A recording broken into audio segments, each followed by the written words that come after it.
scroll back up and I'm gonna go ramble about Charon from Pokemon. Thank you so much to everyone who gave me an excuse to talk about my favourite characters. I love how it's just such a crusty, low poly JPEG because this guy is so underloved. He doesn't have very much reference pictures. No, it's a funny thing about Charon is, like, he's drawn different in literally every adaptation of him. Like, even in the game, like this is his concept art for the game. In the game itself, he has blue hair instead, and then also in the intro cutscene, he has pink hair. And it's so funny. It's like his sprite literally changes colours whenever he turns sideways. That's how little effort they put into this guy, and I feel so sorry for him. Seriously, he's just like, for context, is my previous favourite character before I was like, Dr. Snap is my favourite character. This guy is more of a grump. He's not, like, canonically a good guy, but I liked having headcanons, like, if he actually was, like, a character who was grumpy on the outside and, like, nice inside. But no canonical proof for that. So, like, basically, my favouriteness of Charon is, like, totally based on, like, made-up headcanon AUs for him.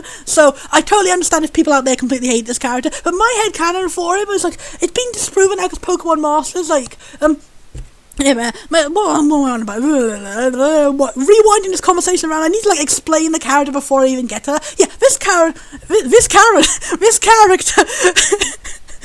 hard to remember how to pronounce his name. I gotta remember it's like CH in character. But yeah, this character is from the third version of Pokemon Gen 4, Pokemon Platinum, and he gets, like, so sidelined from the plot. It's such a shame. He's added as a new member in Team Galactic, and his whole role is to be the new member of Team Galactic that everyone in Team Galactic hates. And I just feel so sorry for him. Like, come on. I mean, like, everyone acts like he's, like, the most unforgivable, terrible bad guy, but, like, he does less bad things than the actual, like, this is the thing is, like, when you have a cast of characters, you have, like, a bunch of, like, misguided villains who are, like, good intentions but doing bad things, and then you have one guy who's just, like, a jerk. People end up hating the jerk more than, like, the ones who actually did big horrible crimes. Like, I mean, Cyrus literally almost destroyed the entire world, and, like, obviously I like Cyrus. Like, I understand he's got sympathetic motives out the wazoo for all that. I want to give him a big old hug, and I wish he'd got a redemption arc in the game, to be honest. That's why I really like Pokemon Masters did give him a bit of a redemption arc. But anyway, like, you take all that, and then you have, like Charon, who's, like, his only crime was trying and failing to do, like, a vaguely rob a bank with, like, a volcano Pokemon, and failed awful.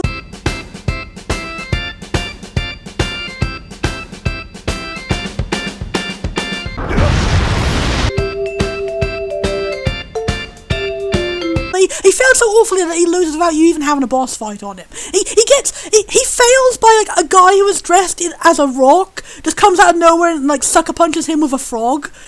Charon is, like, the lowest tier, most comedic villain who fails so badly at villain, and, like, his only motivation is, like, I would like to make some money because, like, I'm a failed scientist and no one recognises me for all my science work, and I just, like, I'll try and bribe him, and, like, it makes me feel sad. Like, it makes me think, like, does he have some sort of history where he became cynical after, like not finding success and, like, being treated badly in, like, the university he chose to, like, work in or something? Because, like, seriously, he's like a science, he's like the evil version of a Pokemon professor. Like, what happened to him that he failed in Pokemon Professor Ring? And, like, yeah, I mean, come on, poor Charon. Like, he's just like such a minor, stupid bad guy. Like, compared, like, we have Cyrus who's just like, I will destroy the entire world and remake it in my image, and then we have this old fragile grandpa who can, like, barely walk up the mountain he needs to go up to do his terrible, awful, poorly thought out plan to somehow make money out of stealing this volcano Pokemon, and, like, he gets his own ass kicked from it and you have to save him from it, and, like, then he gets punched in the face by, again, a frog that comes out of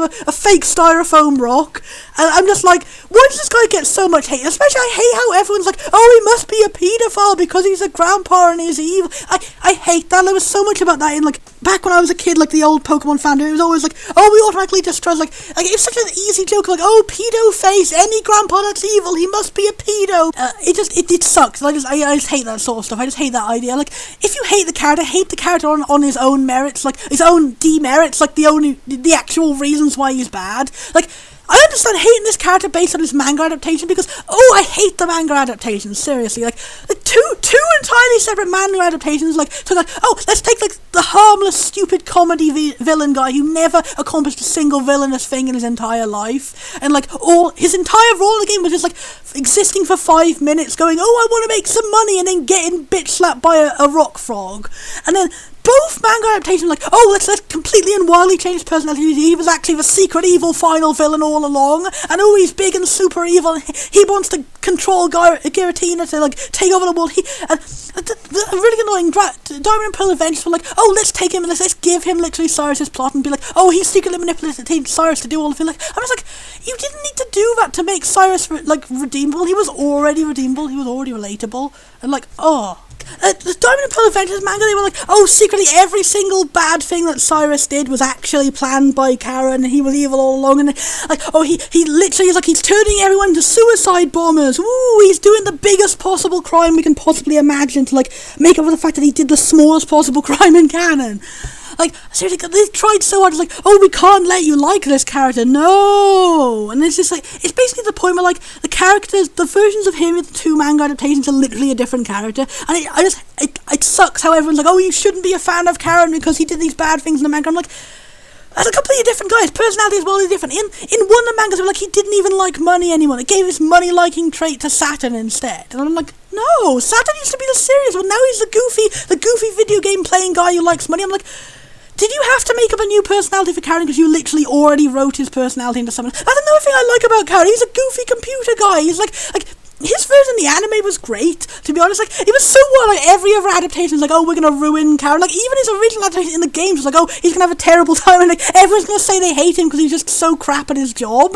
And then, like, the anime was like, oh, actually, we're gonna give him loads of funny designs and let him be played by the actor who plays Dr. Eggman, and like, he was like the only member of Team Galactic who actually managed to escape in the end. And like, I was just like, yeah, okay. The anime, the anime, he was really badly drawn in the anime. There's loads of hilarious frames of him, like, being totally off model, but, like, yeah, he just got to be funny, and then he left, and, like, yeah, it was just, like, all of the good parts of him from the game, but, like, without the bad parts. He didn't get punched by a guy in a styrofoam rock costume. And Pokemon Generation came along and was like, now we'll faithfully recreate in incredibly high detail him getting punched by a guy in a styrofoam rock costume. And honestly, I respect it. That was nice. That was lovely. But yeah, anyway.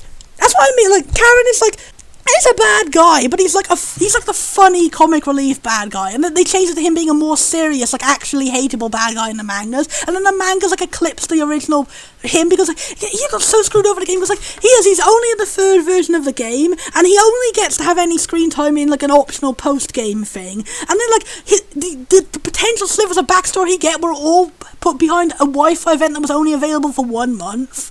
And the saddest thing is, in the BDSP remakes, they literally removed him, but they kept the Wi-Fi event. They actually, like, they took the Wi-Fi event, they made it not a Wi-Fi event, they made it freely accessible, but they removed the entire character. The only mention of him is literally, like, his name signed on the notebook in the Wi-Fi event room, despite the fact he doesn't exist in the story. They photoshopped him out of the wallpaper, like the unlockable wallpaper which had him on it. Like, it's so sad. Like, I waited for Gen 4 remakes for so long, thinking, oh, Charon, the guy whose plot got totally ruined in the first place, like, maybe they could bring him back, maybe they could give him a better plot, maybe they could actually give him some sympathetic potential, maybe my headcanons will be proven true. But then no, they literally wrote him out. He was the only character who didn't get to appear in the remake. So I'm just like, why you hurt me this way, Game Freak? But basically that's why I didn't buy BDSP myself. I told myself I'm not buying BDSP until they release a Platinum DLC, and by Platinum DLC I mean the DLC just adds this one character back into the game. Seriously, it was the only thing I particularly cared about in Platinum. He's just a funny grandpa. He's just a funny grandpa. Like, come on, man.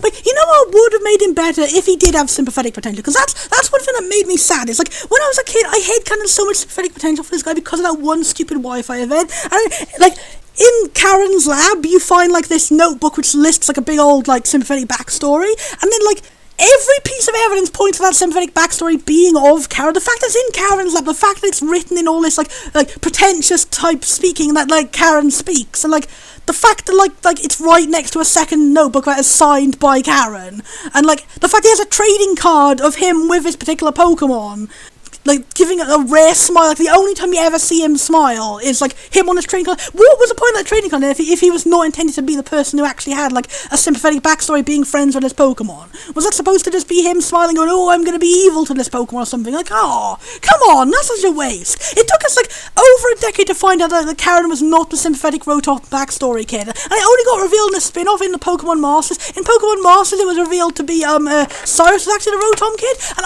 I don't like that. I don't like that because, like I said before, Cyrus is already sympathetic. Cyrus is great. He could have had a redemption arc right as he is. Cyrus is great. I'm not putting down Cyrus by saying I wish that some of the stuff that was given to Cyrus was given to Charon. It's just like, you have Cyrus who already has like he already has a sad backstory. He already has Pokemon he cares about. He already has like a million reasons why he's sympathetic. Then you have Charon who has literally nothing. He just exists to be the comic relief character who's bad at being a villain, and you get no explanation, more of him except that he's just this funny grandpa who gets his ass kicked by a guy in a rock costume. That is the beginning and the end of his story.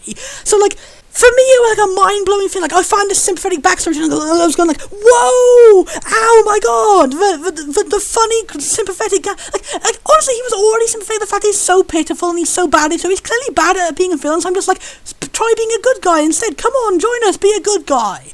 I'm just like, I wish I had an option to do that. But then, like, yeah, I feel like, oh, he was the funniest part of the game. I really liked him. Oh, it's such a shame he was only a villain. And I go and I find this sympathetic backstory, and I'm just like, if that was his sympathetic backstory, I'm like, oh my god, there's a deep and important reason for why he ended up, like, it's so tragic. Like, he used to be a good kid, he used to be so kind and care about his Pokemon, and he must have got corrupted over to, so many headcanons you can figure, like, what caused him to stray from the path of good and become a grump, and, like, maybe that's why he's so bad at being a villain, is because he still has a good heart deep down. I had, like, a million bazillion headcanons for, like, almost a decade, and drew so much fan art of this guy on Tumblr, and like all these headcanons of him and Rotom being best friends, and like all these headcanons like making up designs for what he looked like as a kid, and then like drawing all this and that, and then like a bazillion years later some stupid app game comes along and it's like, no, it's Cyrus.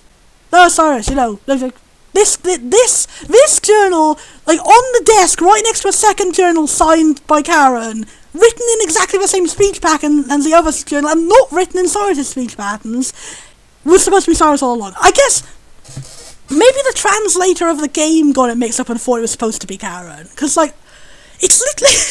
you have 2 pages and one of them is signed Charon. How are we meant to know the other one wasn't also by Charon? It just sucks because Cyrus already has a sympathetic redemption plot. And, like, this guy is, like, the reason why it hits so hard is because, like, he's not the guy you would expect to have a sympathetic redemption plot. And it's, like, it makes you, like, regret the fact that you played a part in getting him, like, taken away by Looker, being punched by a guy in a rock costume. I have to keep bringing it up because it's very funny. But, like, it makes you feel sad about this guy and think, like, oh, he did have potential, like, to maybe change. I want an arc now of, like, us going to visit him in prison and being, like, helping him get in a prison rehabilitation program. I don't even know. And then, like, Cyrus, he already has all that. Like, you give this backstory to Charon and it adds something to it. It adds fully roundedness to a character that seemed to be a one-off joke at first. And that's why it hits so hard. And then, with Cyrus, like, you have a character who's already fully rounded and already has a backstory. Like, he already has a backstory of being sad and lonely as a child and, like, living in a sad situation. And he already has signs that he has a secret soft spot for his Pokemon, because he has a Crobat, which is a Pokemon that only evolves by friendship. Nothing is added to him by giving him his backstory. Literally nothing. It's like, oh, he also was nice to his Pokemon when he was a kid, even though we already know he's nice to his Pokemon now.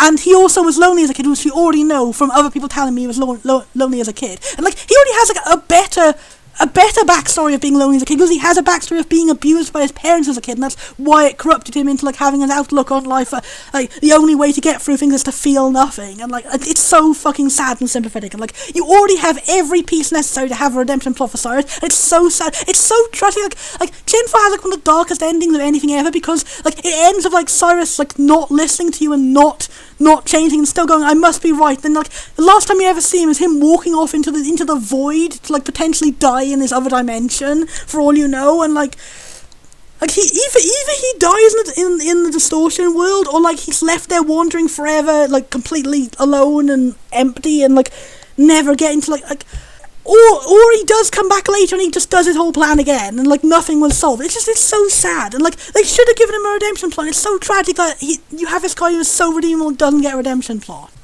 adding more reasons why he should have had a redemption plot just makes me sadder that he didn't have one. Whereas with Charon, like, he still has potential to have his redemption plot. I mean, he's just in jail because he committed petty crime with a magic rock and then got beaten up by a second rock.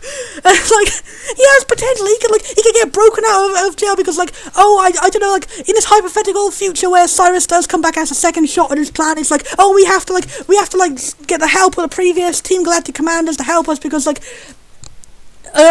so we have to, like, let them out of prison and, like, let them do this, and then, like, we're regretfully having to work with Charon, even though he's a big old grumple grandpa, and we're like, we have to do this. Then slowly we figure out that, he actually does have sympathetic backstory reasons for why he became a grumple grandpa, and he has potential to, like, learn the error of his ways and change back to the kind guy he once was through the power of, like, being forced to work with us, the heroes, during this plot. And then, like, also during this plot, him and, like, the more sympathetic Team Galactic team members who actually cared about Cyrus, and that's, like, the reason they can be trying to break through to Cyrus and be like, Cyrus, you don't have to do this, we care about you, and stuff like that, and, like basically, like, we can be the family you never had. And then, like, we have Charon there, and he's, like, Grumple Grump, and you think he's not going to be helping back, because he's the only one who didn't care about being in the group, he had no loyalty to the group, but then he gets this development through the power of, like, being forced to be a hero for once, and finding out that, like, there's still some kindness in his heart, and then, like, he gets redeemed for us, and then he ends up, like, surprisingly, like, joining in with trying to help Cyrus in the end, because he's just like,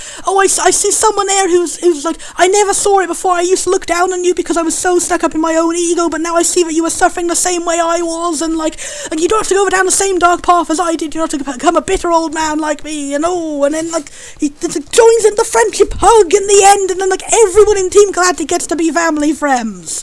It sucks that you have a team of, like, everyone is friends except this one guy. This one guy who's, like, literally the most harmless of the team. Like, he's a jerk, but he's harmless. Like, everyone else is like, we're kind people who are doing things for kind reasons, but we literally almost destroyed the world. And we have a guy who, like, didn't even succeed in robbing a bank. And just...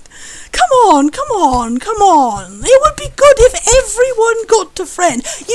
It's bad writing to create a character whose entire purpose is to be like, he's the bad guy, so everyone else seems more redeemable. Especially when everyone else was already redeemable. You did not need to do this. Especially the goddamn manga. You didn't need to do it. You didn't need to, like, literally take him and shove him into the plot role, saying, he was secretly behind everything all along, and he does suicide bombers. He tries to kill children. And, like, the only time Karen says anything about children in the entire game is him going, I do like children. I do like to see children doing their best. You're doing quite well, child. So that's why I'm not going to fight you, because you kicked the arse of all my other teammates. And in fact, I'm just going to go exit stage left over here. Woo! Distract yourself with his other minions. I'm going to go over here. That's the only time he mentioned anything about children. He's not even a child-hating grumpy gramp. He's just a grumpy gramp. Like, that's literally the only line he has mentioning anything about you being a child, is him going like, I'm quite impressed that a child could get this far, and that's it.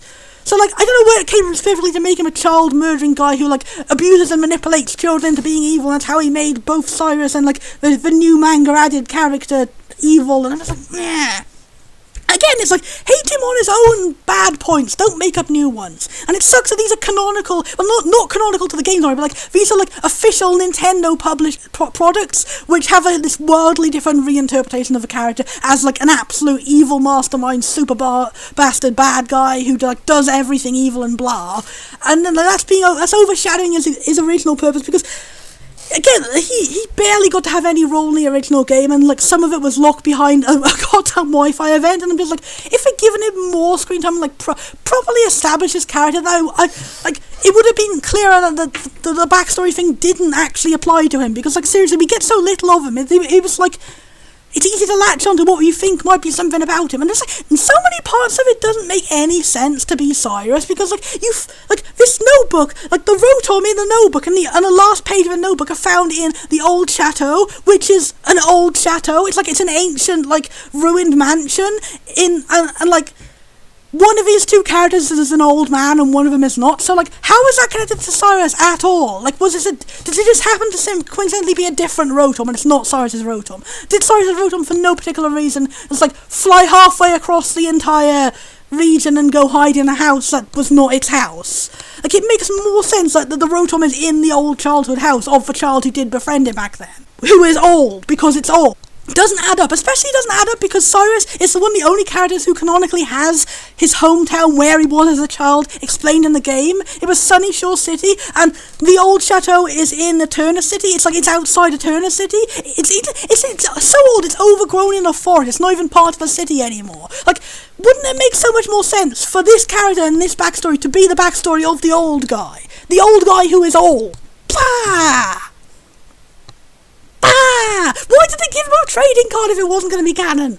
Ah! I do like in Pokemon Legends Arceus, they made up for Charon not being in BDSP by going like, hey, we're going to have 2 Charons. I love that. I laughed so much that my 2 Charons fear became real. That was a crack fear I was making leading up to it, and I was like, oh, he looks like mildly different in this one screenshot for this one trailer. Maybe there's 2 Charons. And it turned out I was right for the wrong reasons, because the second Charon looked totally different, and it obviously wasn't the character I saw in that one screenshot. It was just like the characters, the first character's colours look more faded out in his distance model, but like it's so funny. I laugh so much. Technically it's like a free Charon's fairy, because it's like there's one character who looks like Charon but has a totally different personality. Is in Legends Arceus is a shopkeeper named Choi, who is like, you saw like he looked like identical to Charon but young, and like the whole point of his character is like he's like the most like respectable, lovely and nice, like upstanding person who has done nothing wrong in his entire life. He's the total opposite of Charon. He's like a reasonable merchant who sells like at low prices and always wants to help you, and like the entire game is like the second character, the second Charon, Tao Hua, the grandpa who works in the supply corps. Apparently he's really good. I wish I got to see more of him. Honestly, you get characters saying like, "Oh, Tao Hua is really badass. He goes out on expeditions and like he collects supplies for everybody, even though he's like super old and like he has to fight off dangerous Pokemon every day." And we never get to see that. You only ever get to see him like hiding in the basement of like he's like again. I think that was probably a joke on how missable Charon is the fact that like the second part of the two-parter Charon character is like literally hidden in the main hub area. But yeah. Anyway, that character is like a grumpy, like the grumpy guy working for Supply Corps is like, oh, I'm really suspicious of that Choi guy. He must be secretly evil. Help me figure out how secretly evil he is. And then Choi is like, oh, for some reason Tao Hua is being so mean to me. Help me make peace with Tao Hua. And then like you spend like the entirety of this subplot being like, oh, what is Choi's secret?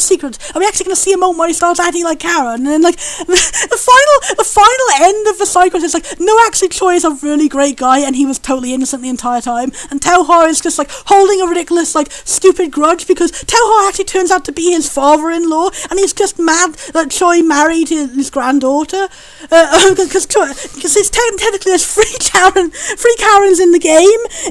There's Choi, there's Tao Hua, and then there's Tao Hua's granddaughter, who I can't remember the name off the top of my head, but like she's got a generic character model, but I headcanon like underneath her headscarf she's also got the funny Karen hair, because that would be funny and it would complete the whole joke. But like yeah, it turns out the entire time that Choi's completely innocent, he really is just a nice guy who has no personality traits in common with Karen whatsoever, and he's like literally the polar opposite. He's a nice and lovely guy who does not want to make loads of money, and it's so funny because he literally like he lives across the street from like Vulcaner's ancestor, who is a scam artist guy who wants to make a load of money.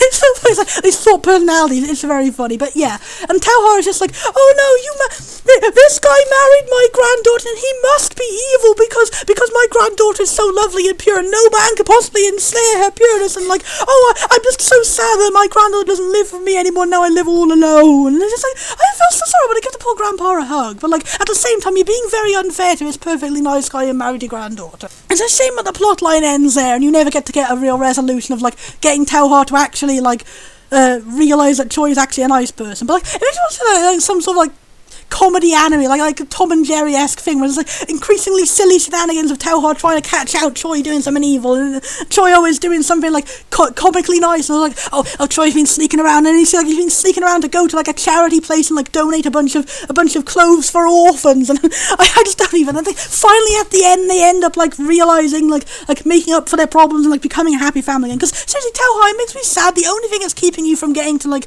be in a family with your granddaughter again is the fact that you're being horrible to her husband, and like if you just made up, and like I'm sure she'll be happy to like invite you to family functions and have family dinners and stuff again. Like it's not gonna be the same. Obviously you can't just like live with her forever like you did before, but like you can be part of her family. Like maybe you'll get grand kids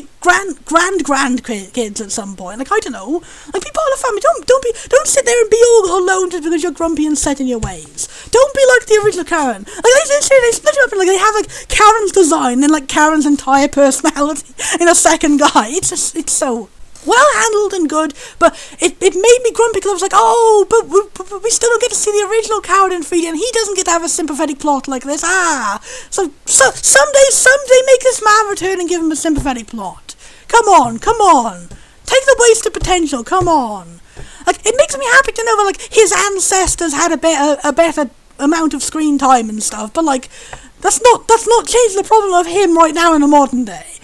Come on! He's just a little grumple crump. He's not a grumpy girl. He's a grumpy girl. Look at the side. He's just like, how could he be intimidated by this man? This is just a grandpa. It's just a funny grandpa with silly like cyberpunk hair and funny glasses. And he's cute and he hugs and he looks grumpy and sad and he looks sad in his own grumpiness. He needs the help of our power to like motivate him to make the right change in his life and choose to be good and like reach the full potential he could have. And he should, if he's not friends with Rotom, he should be friends with a different small Pokemon friend who's his pal.